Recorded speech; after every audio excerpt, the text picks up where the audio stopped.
자, 봐봐. 우리가 원자일 때는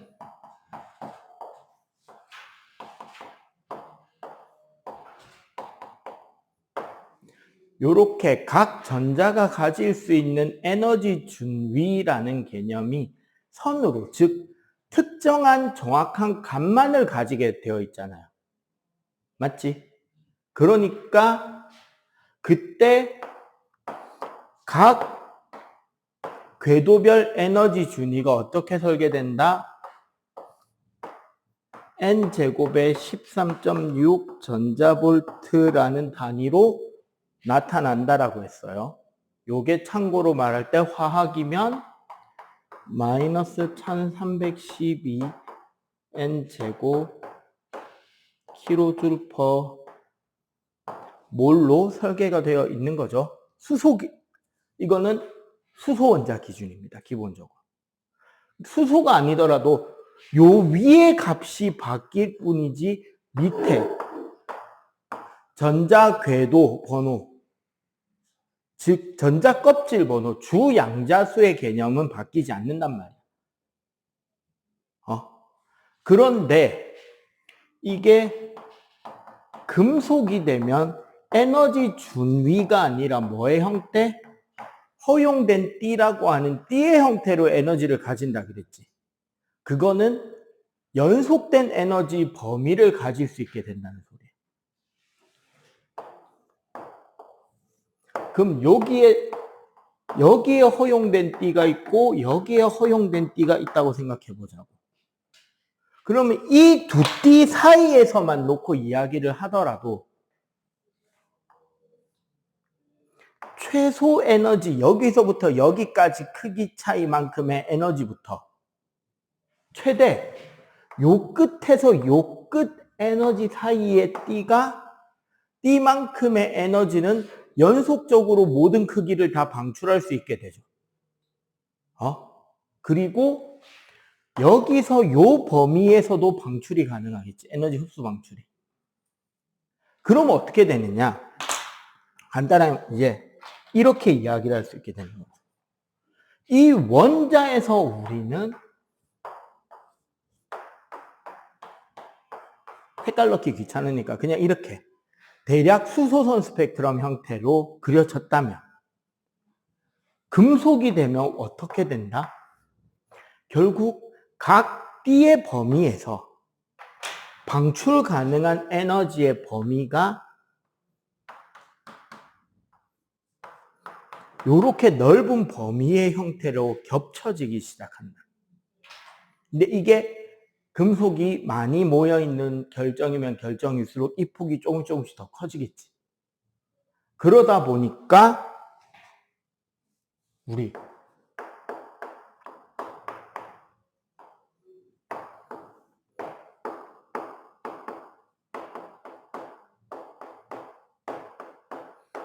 통과 1의 2단원 빅뱅하고 스펙트럼하고 가르칠 때 스펙트럼 종류 3가지 이야기했잖아요. 어떻게? 별이나 고체 혹은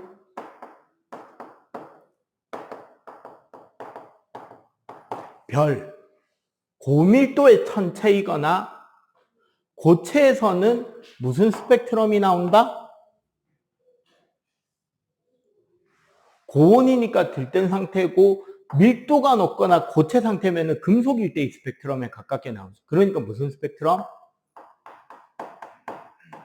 연속이.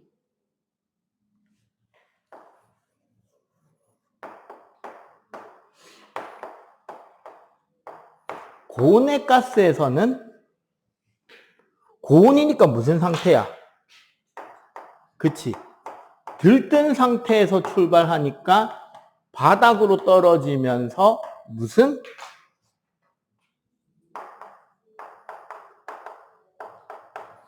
방출 스펙트럼이. 그리고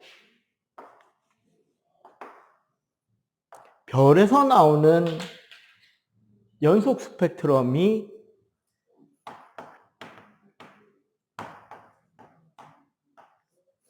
저온의 가스를 통과하게 되면 분명 통과 전에는 뭐야? 여기는 연속이었을 거 아니야. 요 뒤에는 무슨 뭐가 되어 있다? 응? 여기 저온이라는 말 자체가 어디서 출발한 거야? 바닥 상태잖아. 그러면 얘는 에너지를 흡수할 수 있겠죠. 바닥이었으니까. 그래서 무슨 선이? 흡수선 스펙트럼이 방출이 될 수 있다는 개념이었던 거야. 그지? 통과 때 했던 내용을 다시 한번 물리학과 연결시켜 봤습니다. 자, 그렇게 되고,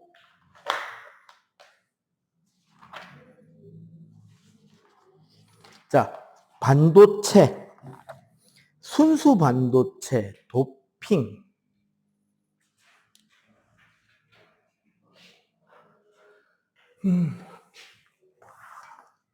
어디까지? 아, 여기까지지.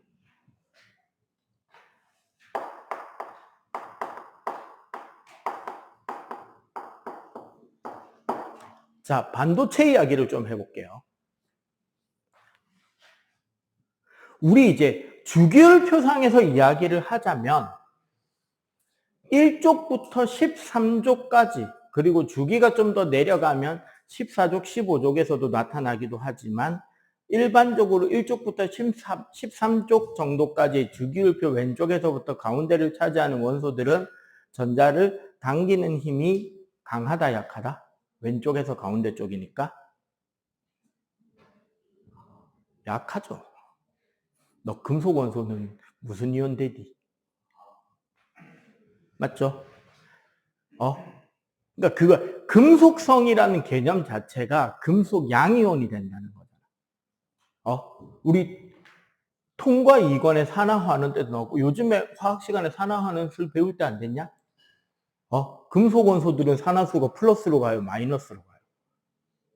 웬만하면 플러스 가잖아. 왜? 금속이 화학 반응하는 것 자체가, 그러니까 이렇게 생각하면 돼. 화학에서도 똑같아요. 여러분들은 에너지가 높아지고 싶어, 낮아지고 싶어? 낮아지고 싶지. 왜? 낮은 게 편하니까. 그러면 원자 구조적으로 에너지를 낮추려면 몇 쪽 원소랑 같아져야 돼? 네, 18쪽하고 같아져야 되지. 그럼 금속 원소는 원자과 전자가 몇 개인데? 한 개, 두 개, 세 개잖아. 그러면 8개 채우기 위해서 받아오는 게 쉬울까? 버리는 게 쉬울까? 네. 버리는 게 쉽다는 말은 전자를 당기는 힘이 세다, 약하다? 약하다. 그럼 금속의 반응성은 버리는 힘이 약할수록 강한 거야, 강할수록 강한 거야? 그치. 전자를 당기는 힘이 약할수록 강한 거죠. 쉽게 버릴 수 있어. 그게 여러분들이 말하는 이온화 경향이에요. 화학 시간에. 순수 물리학적으로 화학 설명하기. 자, 반도체는 그러면 주로 어디에 있느냐? 3주기나 4주기에 14족 원소를 중심으로 씁니다. 혹시 누구랑 누군지 아는 사람? 3주기 14족은 외울 만한데. 네, 규소. 혹시 4주기가 뭔지 아는 사람?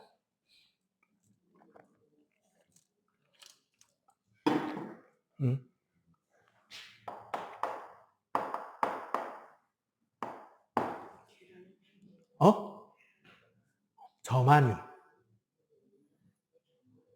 이거 이제 원소 명칭이 바뀐 거죠. 저마늄. 그럼 옛날 이름은? 게르마늄. 독일은 게르마닌이, 저머니니. 유럽식 발음은 게르마니 맞아요. 미국식 발음은? 저머니. 해서 저마늄. 원래 게르마늄. 자, 얘네들은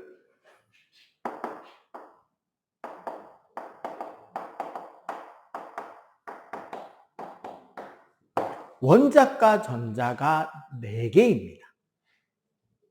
여기서 이제 여러분들이 오비탈을 배웠으면 sp3 혼성계노디 뭐니 하면서 이제 개지랄을 떨 건데, 우리는 아직까지, 이번에 오비탈이 빠졌나? 뒤에 붙어 있나? 1s2, 2s2, 2p6, 3s2, 3p6 해가지고 배웠어.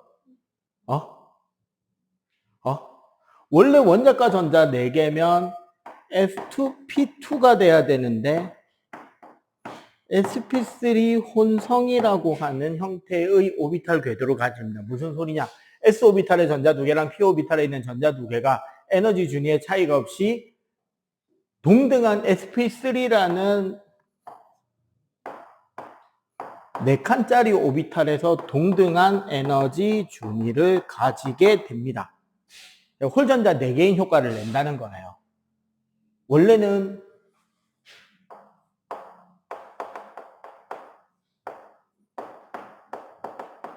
이래야 되는데, 그지? 물리 시간에 이런 거 보니까 어지럽죠? 응? 그러면은 이게 무슨 소리냐? 원자과 전자 4개 이 구조를 그려준 이유는 얘는 총 몇 쌍의 공유 결합을 해야 된다?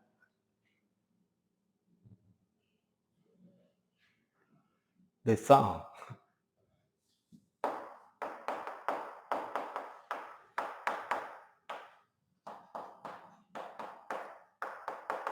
자, 쉽게 생각해요. 18쪽이랑 같아져야 된다며. 원자과 전자는 빵개라 치고 최외각 전자 몇 개 맞춰야 돼? 8개. 근데 얘 지금 전자 4개 있잖아. 그럼 공유 결합 몇 개 해야지 8개가 맞춰지냐고. 4개 다 해야지 8개 맞춰지잖아. 쉽게 생각하면 돼요. 해서 총 4쌍의 공유 결합을 하면 원래는 우리 통합과학 지구를 구성하는 물질에서 규산염 사면체 망상구조 배운 거 기억합니까?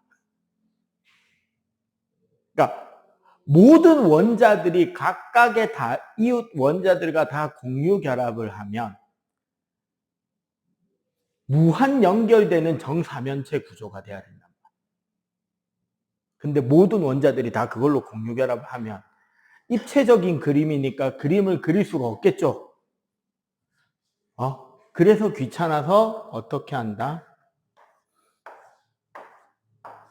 그냥 격자처럼 그릴게요.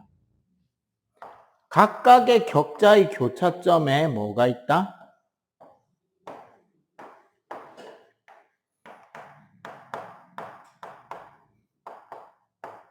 (14족) 원소의 원자가 존재하고요. 그러면 여기 이 원자들을 연결하는 이 구조가 바로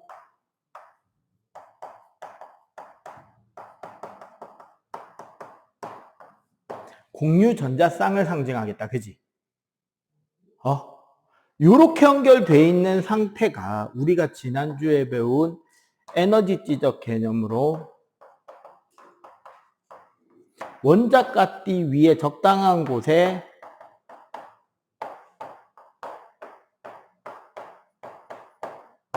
그 사이에 띠틈이 존재하는 이런 형태의 에너지띠 구조를 가집니다. 우리는 이렇게 온전히 14족 원소로만 구성되어 있는 이러한 형태의 결정을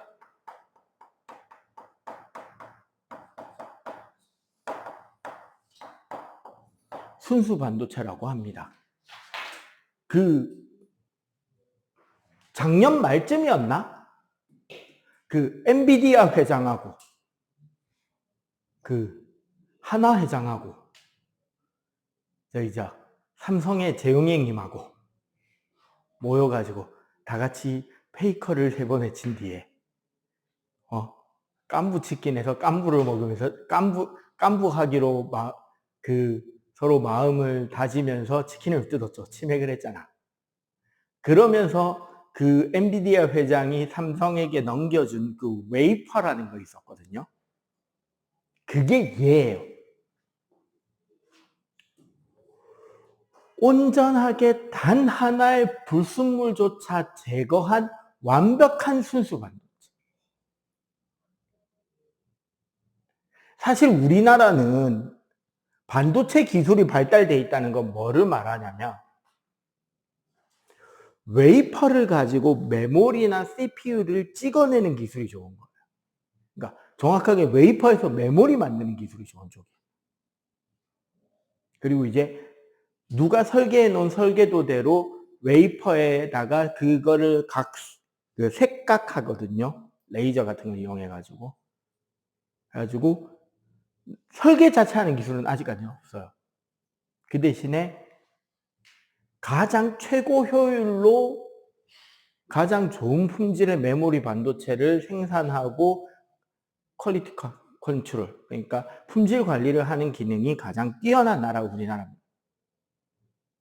사실 일본이 옛날 우리나라 한번 망하게 하겠다고 웨이퍼 수출을 막았을 때가 있었다고. 그 우리나라가 노노재팬 할 때. 그랬다가 일본이 망했죠.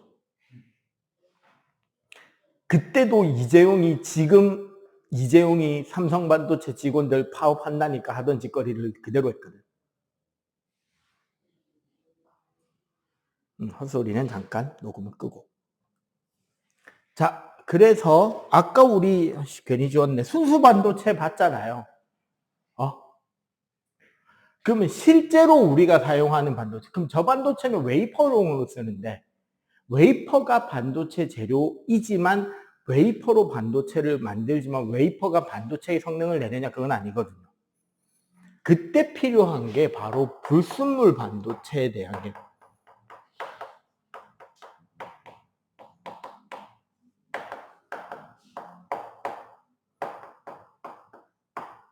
도핑이라 그러는데 이 글자만 놓고 따지면 그거죠. 운동선수들 약. 자, 불순물 반도체의 개념은 뭐냐면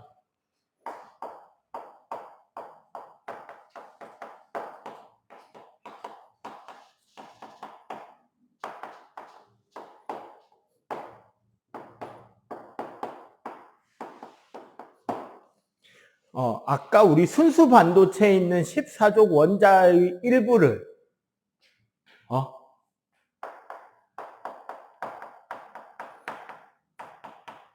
불순물인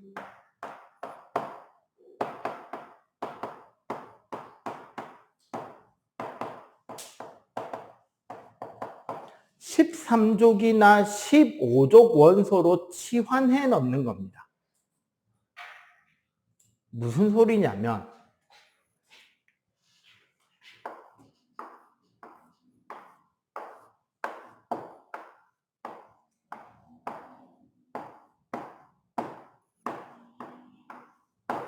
원래 이게 다 14족이어야지만 모든 원자들이 이웃한 4개의 같은 14족 원자들과 공유 결합을 할 거 아니야. 그런데 여기 원자를 빼내고 봐봐. 13족 원소로 치환해 넣으면 13족 원소니까 원자과 전자가 몇 개죠? 13족은? 3개지. 그럼 무슨 일이 일어나느냐? 3개의 공유 결합은 연결이 되는데 한 자리가 뭐가 돼버린다? 양공으로 치환되는 거야. 양공이 생겨버린 거죠. 전자관계가 부족해지지.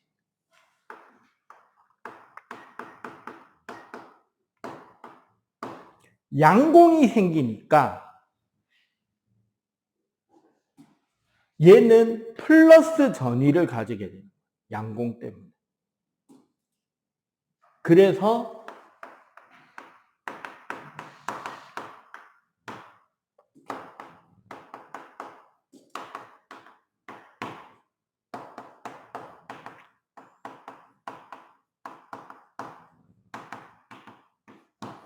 파지티브한 반도체, 양공이 생긴 반도체가 되고 얘는 그래서 어떤 구조가 되냐?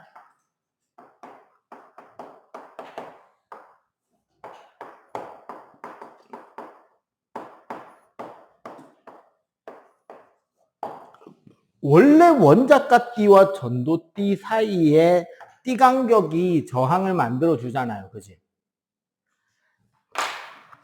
얘는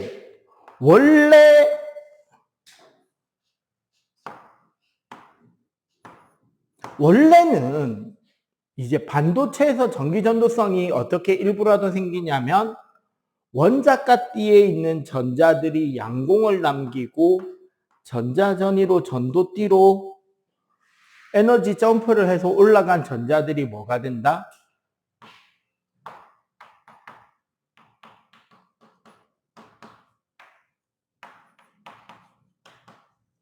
원래는 이렇게 돼야 됩니다.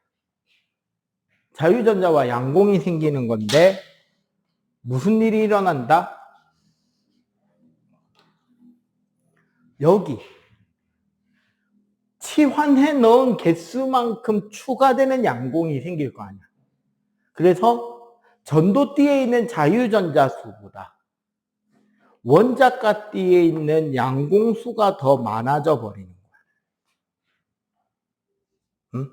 그림 잘 보셔야 돼요, 이거는. 그러면 결국 양공의 원래 에너지 준위보다 좀 더 높은 에너지 준위에 양공에 의한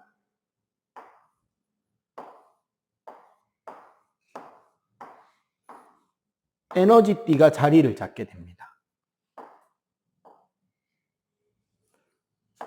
이 양공에 의한 에너지띠 때문에 결국 어떤 효과가 난다?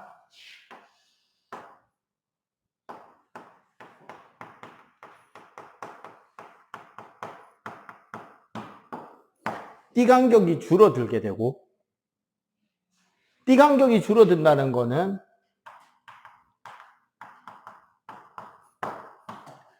저항이 줄어들고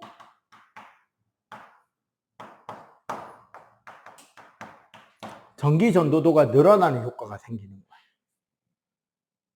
이게 P형 반도체입니다. 양공이 생긴 반도체.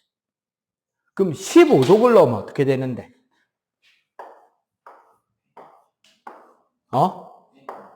네, N형 반도체가 돼요.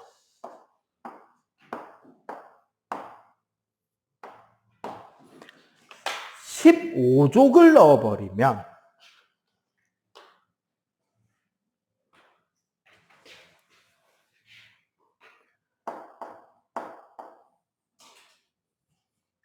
공유결합 4개 다 해주고도 어떻게 된다? 네, 전자 하나가 더 남는 거야.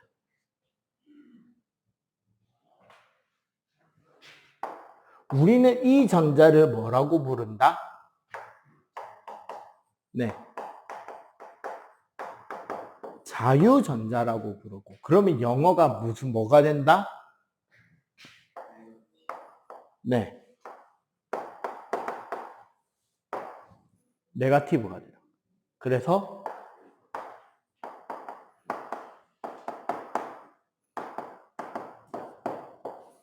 N형 반도체가 되는 거예요. 이렇게 N형 반도체는 그럼 옆에 있는 P형 반도체와 비교해 볼 때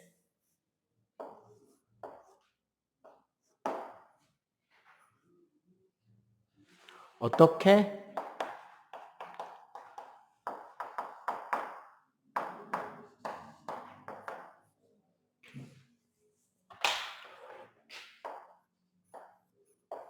양공에 의해서 만들어진 자유전자들보다 어떻게 뭐가 더 많아진다?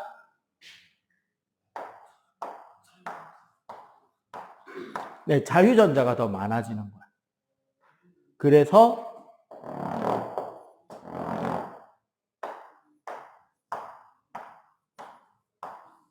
그 자유전자에 의한 에너지띠가 추가로 생깁니다. 어디에? 전도띠 아래에.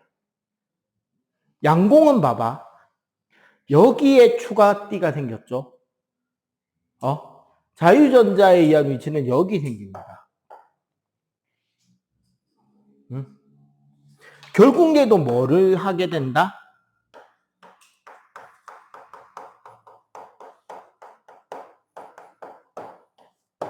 띠 간격이 줄어들게 되는 거지. 띠 간격이 줄어들므로써 자유전자의 수가 더 확보되고, 즉 전기전도성이 더 좋아지게 됩니다. 그렇게 해서 만든 N형 반도체, P형 반도체 이 두 가지를 조합해서 만드는 게 소위 말하는 반도체 소자예요. 다이오드나 트랜지스터 이런 것들을 만들게 되는 거죠. 자, 일단 요 그림까지만 빨리 그리고 후딱후딱 계속 이어갈게요. 퇴근도 빠르겠다.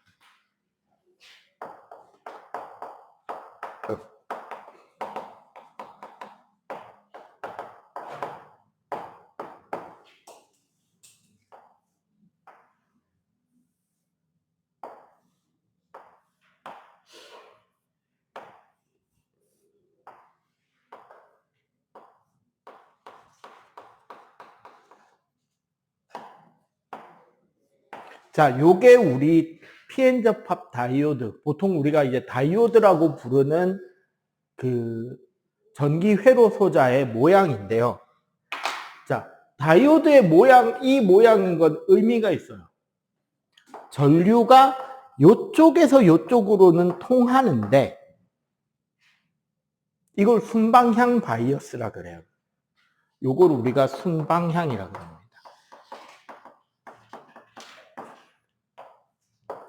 요쪽에서 요쪽으로 전류가 가는 것은 차단시켜서 통하지 않는다라는 소리예요. 기호 참 잘 만들었죠?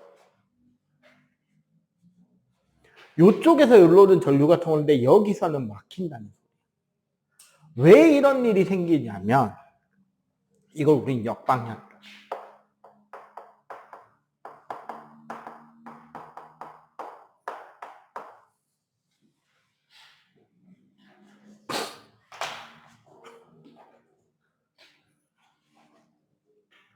원래 다이오드는요.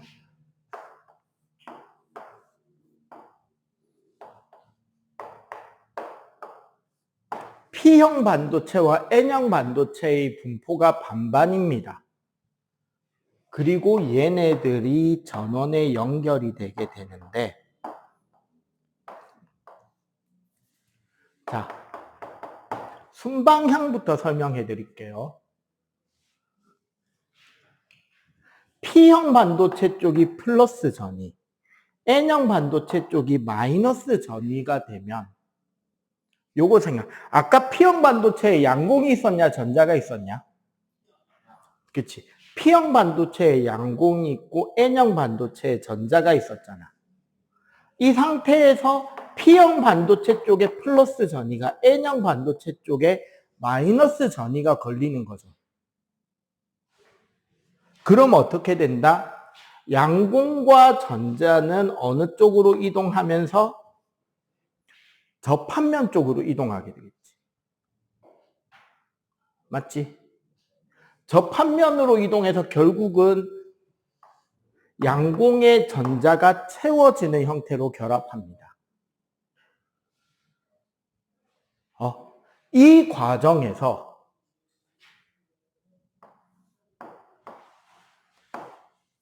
전자는 마이너스 극에서 플러스 극 쪽으로 이동이 가능해지고 이 말은 P형 반도체에서 N형 반도체 쪽으로 전류가 계속 흐를 수 있게 된다는 소리가 되는 거야. 이거를 우리는 순방향 바이어스라 그럽니다. 역방향은 뭐냐?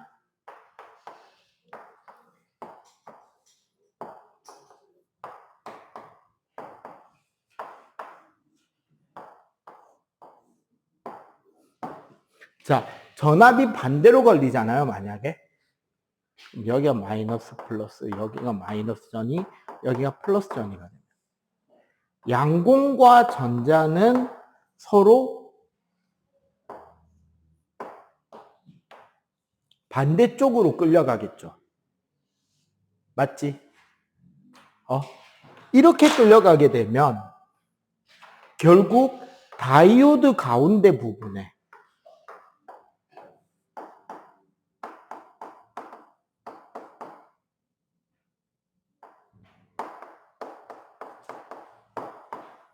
공극 현상이라 그래가지고요. 전하 운반체가 존재하지 않는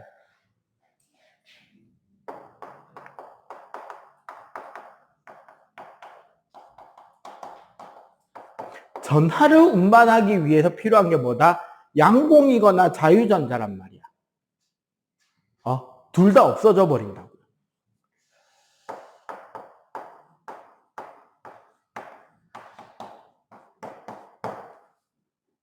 그럼 여기 전기가 통한다, 안 통한다? 안 통하게 되는 거죠. 그래서 다이오드의 기본적인 역할은 뭐냐면요.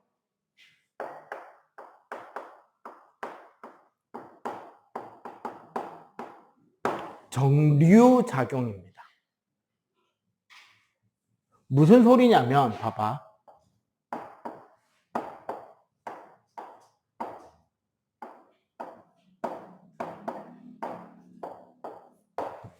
자, 첫 번째 회로.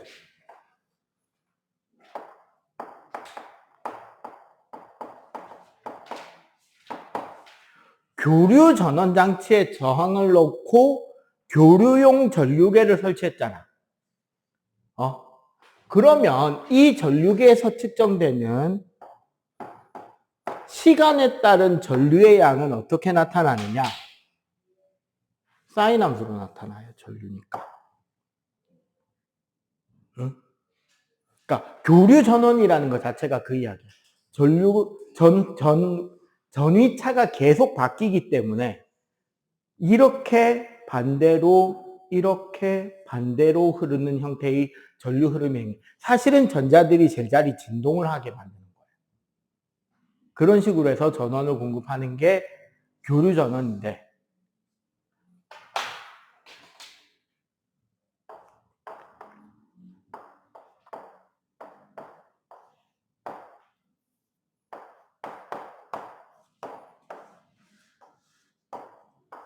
요렇게 중간에 다이오드 하나 박아 놓잖아? 그럼 어떻게? 순방향은 통하겠죠.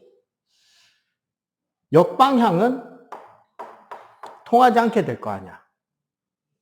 그러면 얘는 전류계가 어떻게 흐르게 된다?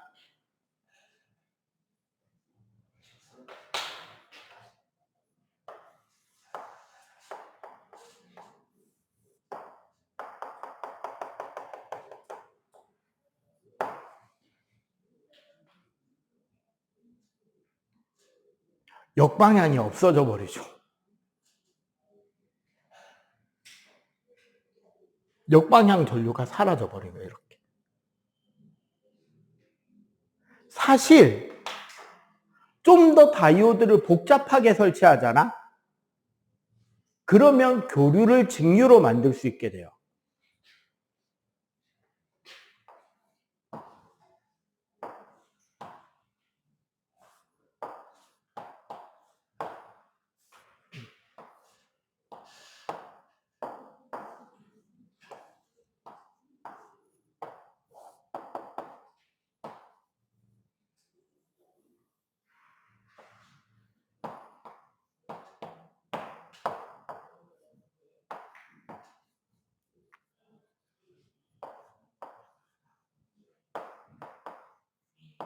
자, 요거 한번 볼래? 예쁘게 배치했죠. 여기에 전류 흐르게 하잖아. 그럼 잘 봐봐. 순방향은 요 색깔로 그릴게요. 요렇게 전류가 들어가지? 그럼 위로 가야 돼, 밑으로 가야 돼? 그렇지. 위로 가서 아래쪽으로 통과하죠? 그러고 나면 저항을 지났으니까 전위가 내려왔잖아. 전압강하가 일어날 거 아니야. 근데 얘는 얘보다 전위가 높으니까 일로 전류는 못 가죠. 그럼 어디로 가야 돼? 요렇게 순방향 전류가 흐른다고. 맞지? 자, 그러면 역방향 전류. 역방향은 이렇게 들어가겠죠? 어디로 가야 돼? 위로요, 밑으로요? 네. 위로, 밑으로, 이렇게 돌아 들어오겠지. 전류계는 둘 다 밑으로 올랐네. 맞지? 이렇게 되면 전류계가 어떻게 그려지느냐? 전류가.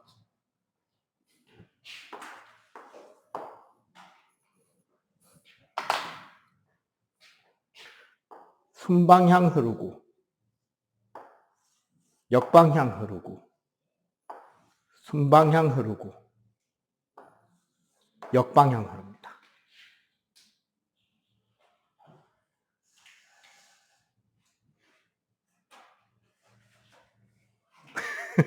아니, 아직 사실 한 발 남았어. 원래 우리가 물리학에서는 여기까지만 가르치면 되거든?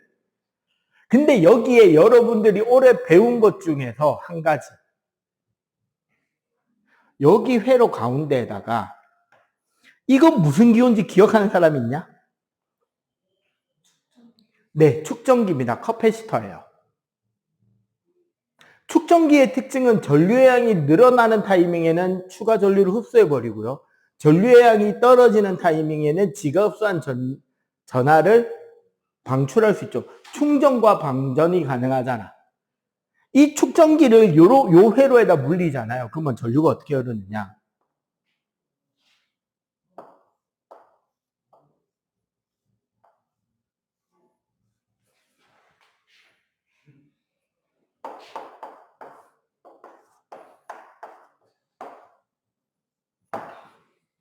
직류죠, 이제.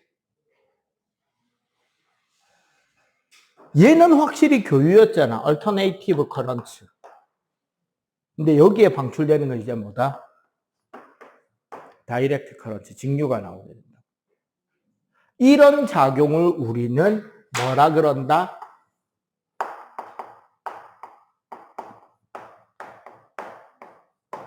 교류를 직류로 바꿔주는 작용, 정류작용이라고 하고요. 이거는 사실 여러분들 방에 최소한 하나 이상씩 다 가지고 있습니다. 이거 해주는 장치, 이 회로는. 핸드폰 충전기예요.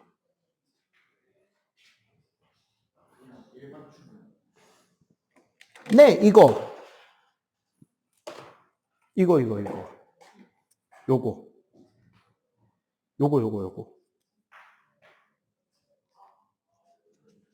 이게 왜 그거냐면요. 여기에 공급되는 전압은 교류 전압이잖아. 이 장치를 통해서 USB줄을 타고 여기로 나오는 이 전류는 직류예요. 여러분 핸드폰에다가 충전되는 건 직류가 충전되는 거랍니다. 그럼 그거를 교류를 직류로 바꿔주고 220V의 전압을 9V로 바꿔주고 이 장치가 요 안에 다 들어요. 이걸 이제 요즘은 심지어 노트북도 똑같은 USB 단자를 쓰게 하죠. 그 말은 뭐다? 분명히 내 노트북 케이블이잖아요. 충전 케이블. 충전되네요.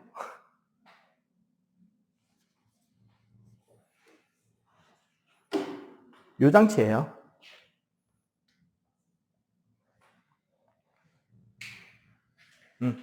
이거 말고 사실은 이 과정에서 아까 이야기한 양공과 전자가 결합하게 되면 에너지 단위는 높아질까 내려올까? 안정화된 거야, 불안정해질까? 안정화되겠죠.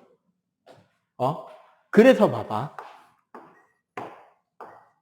양공과 전자가 분리되어 있는 상태에서 양공의 전자가 채워지면 에너지 단위가 낮아지잖아. 그러면 이 낮아지는 만큼의 에너지를 뭐로? 방출해야 될 거 아니야. 이 방출되는 에너지를 빛으로 방출시키게 만든 다이오드가 따로 있겠죠. 우리는 그거를 Light Emitting Diode라고 합니다. 네, LED예요. 그렇다면 이것도 가능할 것 같지 않냐?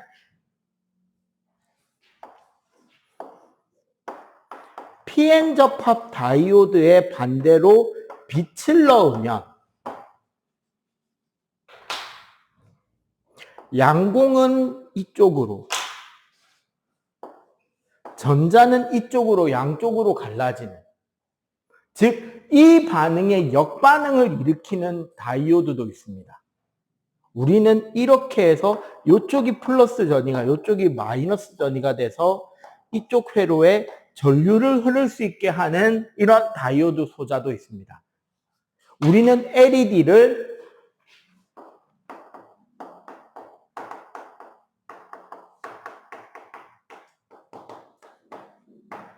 발광 다이오드라고 그러고, 이것 광전 효과를 응용한 다이오드를 광다이오드 혹은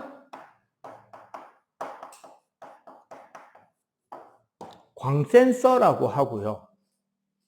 얘는 여러분들 집 현관에 다 붙어 있습니다. 네, 현관문 부근에 누가 얼쩡되면 불 켜지는 센서 등 있잖아. 그 센서 등에 있는 게 얘예요. 그리고 생각해봐. 이걸 그냥 단순하게 센서로만 쓰면 광센서에서 만들어진 이 약한 전류를 증폭시켜주는 장치가 필요하잖아. 그게 옛날에는 뭐였냐면 진공관이었다고요. 그 전구 크기로 된. 근데 그 진공관의 역할을 우리가 오늘 배운 PN 접합 다이오드 같이 P형 반도체와 N형 반도체를 조합해서 만드는 트랜지스터, 아마 물리학2 전자기 파트에 가면 배우게 될 거예요. 그 트랜지스터를 쓰면 신호 증폭이 가능해지거든. 그러면서 여러분들 아마 정보 시간에 배웠을 겁니다. 애니악, 에드박, 에드삭, 유니박. 최초의 컴퓨터들이죠. 보통 건물 한 채, 최소한 빌딩 한 층을 써야 됐던 컴퓨터들이 진공관 시대에는 트랜지스터가 되면서 방 한 칸으로 바뀌고요. 그 트랜지스터를 이만한 소자가 아닌 하나의 웨이퍼판에 잘 짜여진 회로도 위에 최소 몇백 개에서 최대 몇백만 개를 때려 박을 수 있는 기술과 회로를 사람들이 설계해서 만들기 시작하면서 초소형의, 어차피 신호만 처리하면 되는 거기 때문에 큰 전류를 흘리는 게 아니라 신호만 처리할 수 있게 극소형으로 만든 축전기, 솔레노이드 코일, 다이오드 트랜지스터를 조합한 반도체 칩을 우리는 IC 칩, 즉 집적 회로라고 합니다. 그게 나오면서 우리가 알고 있는 CPU나 이런 반도체 칩 크기 안에 트랜지스터나 다이오드를 최소 수백 개에서 최대 수만 개, 수천만 개를 꽂아 넣기 시작하면서 교실 한 칸을 차지하던 게 책상 위로, 그러니까 책상 여러분들 집에 있는 데스크탑 크기로, 그 데스크탑 크기가 노트북 크기로, 패드로, 폰으로. 저렇게 크기가 줄어들어 왔다는 게 바로 그거죠. 그 반도체 칩이라고 부르는 우리 컴퓨터 집적회로 IC 칩이라는 곳 안에 트랜지스터나 다이오드를 얼마나 많이 때려 박을 수 있느냐의 기술 싸움. 요즘에 컴퓨터 개발이나 이런 것들 기사 보면은 뭐 삼성 반도체에서 이번에 이 공장을 이렇게 바꾸면서 뭐 4나노 공정의 길을 뚫는 데 성공할 것으로 기대된다. 뭐 2나노 공정 이런 말 나오잖아. 그 2나노 공정이라는 게 무슨 소리냐면 메모리 칩 웨이퍼 판때기 위에 다이오드 같은 소자를 레이저를 이용해서 세팅을 한단 말이에요. 반도체를 색각하고. 그러면 거기에 전원이나 전기 신호를 보내는 전선을 깔아야 될 거 아니야. 그 전선을 원자 단위로 레이저로 붙여버리거든요. 이거 여러분들 저 앞에 그 빛의 반사 굴절 이거 할 때 그 나왔던 그 무슨 포토 어쩌고 저쩌고 공정이 있었잖아. 포토 리소그래피 공정인가? 그 공정으로 반도체 판 위에다가 그려 넣거든요. 도선을 레이저로 금 원자를 깔아놓고 그 전선의 폭이 두께가 2나노미터, 즉 2 곱하기 10의 마이너스 9승미터. 그렇게 선을 가늘게 깔 수 있다는 말은 다이오드나 트랜지스터 각색도 더 작게 만들어서 붙일 수 있고, 그러니까 더 큰 공간을 차지해야 될 여러 가지 소자들이 칩 하나에 쏠리게 되는 거죠. 맨 처음에 생각해봐. 선생님 어릴 때만 해도 듀얼 코어 나왔어요. 와, CPU 칩 안에 CPU 코어를 2개 넣는다고? 쿼드 코어, 옥타 코어. 내 거가 지금 16코어인가? 옥타 코어인가? 16코어인가? 그럴 건데. 그러니까 쉽게 말하면 CPU 칩 위에 CPU가 6개 꽂혀 있는 거예요. 그만큼의 처리를 하기 시작했다. 그러니까 이렇게 작아지는 거예요. 계속. 그리고 크기가 작아지는 만큼 전기 소모량도 적으니까 그만큼 더 고성능의 컴퓨터가 여러분들 손에 쥐어져 있게 되죠. 스마트폰만.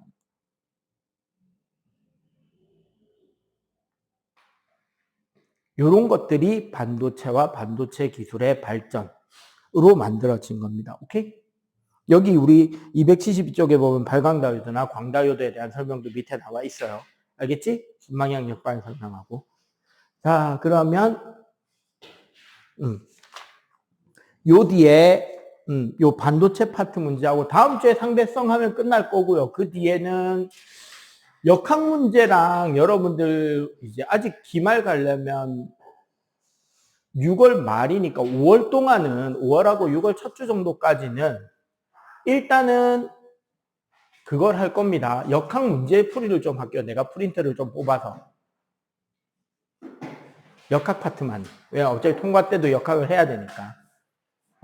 그렇게 해서 복습 좀 하다가 시험 기간 직전 되면은 내신 대비 꼼꼼하게 챙겨줄 거고 시험 일정은 다 확보를 했습니다. 대신중학교가 제일 빨리 치더라. 23일 날 치던가? 대신여중이 제일 늦게 치고 네가 학교 어디지? 학교. 간단하네요. 일단 범위가 흩어지지 않아서 좋을 것 같습니다. 기말은. 기말에도 다들 100점 받읍시다. 끝.